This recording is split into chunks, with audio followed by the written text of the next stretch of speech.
va aborder la fabrication de la pâte à choux, la recette de base pour 250 g d'éléments liquides. Donc casserole, environ 20 cm de diamètre, dans lequel je vais mettre 3 g de sel et 3 g de sucre.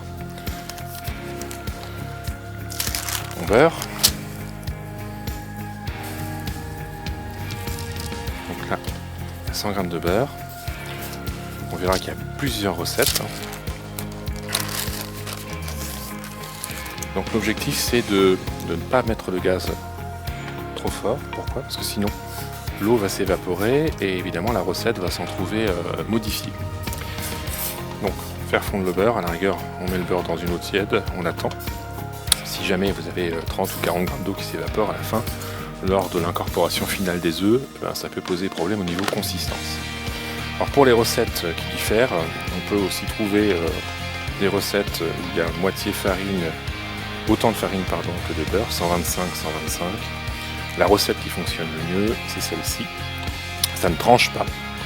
Donc 100 g de beurre et 150 g de farine et 250 g d'œufs, donc 5 pièces.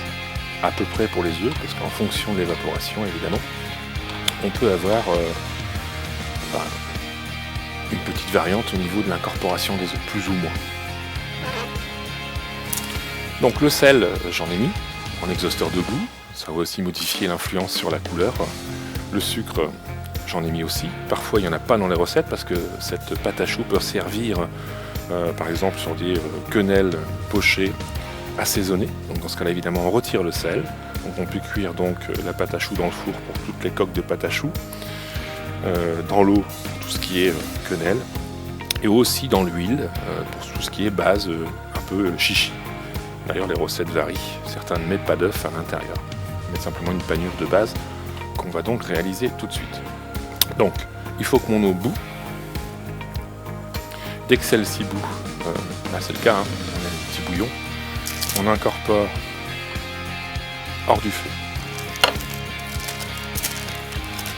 la totalité de la farine.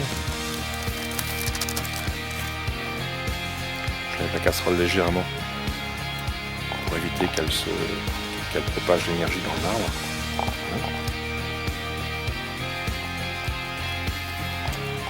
Et ensuite on va dessécher. Donc, les particules d'amidon qui sont dans la farine vont se dilater, s'agglutiner, coller et donner une résistance mécanique à notre panure. Si jamais on ne dessèche pas assez, au niveau aspect, la pâte à choux, si vous faites des pièces, vous verrez, elle prend de la couleur, elle ne développe pas, elle reste assez plate. Ça, c'est un indicateur d'une pâte à choux qui n'a pas été assez desséchée. Donc là, il y a au moins 2 minutes pour un quart de litre de pâte à choux, pour 250 g d'éléments liquides. Donc là, je suis parti sur de l'eau. Au niveau de la variation des recettes, on aurait pu aussi partir sur du lait ou un mélange moitié lait, moitié eau. Le lait a le pouvoir de réduire l'élasticité de la pâte à choux, donc elle craque un peu moins dans le four. Par contre ça donne un effet un peu plus terne en surface. Je peux même augmenter un petit peu.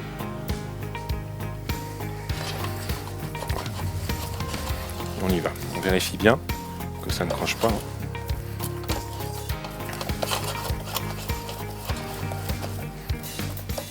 Voilà, là j'y suis, on voit que ça se décolle correctement.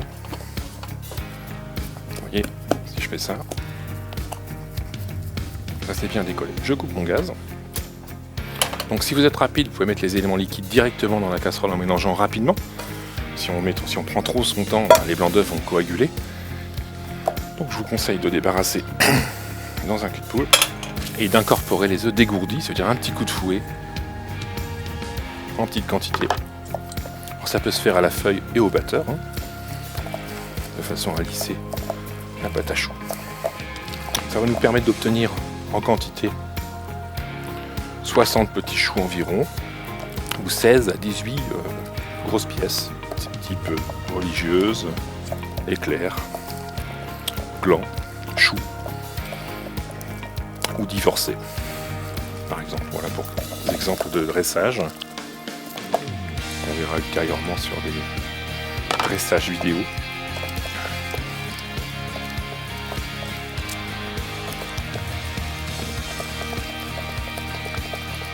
À chaque fois, vous voyez, j'attends que ça soit à peu près absorbé. La valeur d'un œuf à chaque fois, donc en 5 fois, à peu près.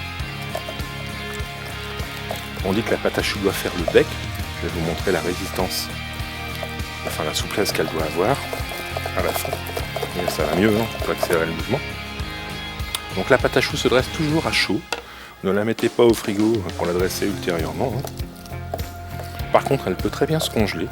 C'est-à-dire que si vous avez dressé vos éclairs sur plaque, on peut aussi les cuire le lendemain ou au fur et à mesure des demandes. Donc cuisson four à sol, 200 degrés environ. Et pour la cuisson au four ventilé, elle s'adresse simplement aux chouquettes pour un produit qui doit être développé. Comme il y a de l'eau en grosse quantité dans la pâte à choux, sous l'effet de la chaleur, la vapeur veut s'échapper, donc la pâte à choux grossit et veut s'échapper. Si jamais il y a trop de vapeur d'eau dans le four, celle-ci craque. Donc il faut arriver à gérer et s'habituer à son four pour le régler correctement. Donc ça, chaque endroit est différent, enfin, chaque four est différent. Là, je vais tout mettre par rapport à la consistance.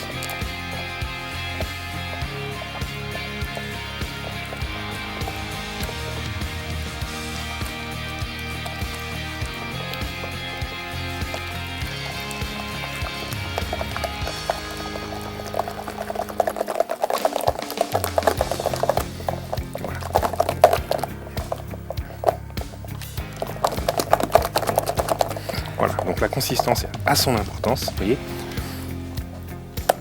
Le bec, c'est-à-dire que je fais une séparation entre les deux, ça doit venir se relier, se refermer. Voilà.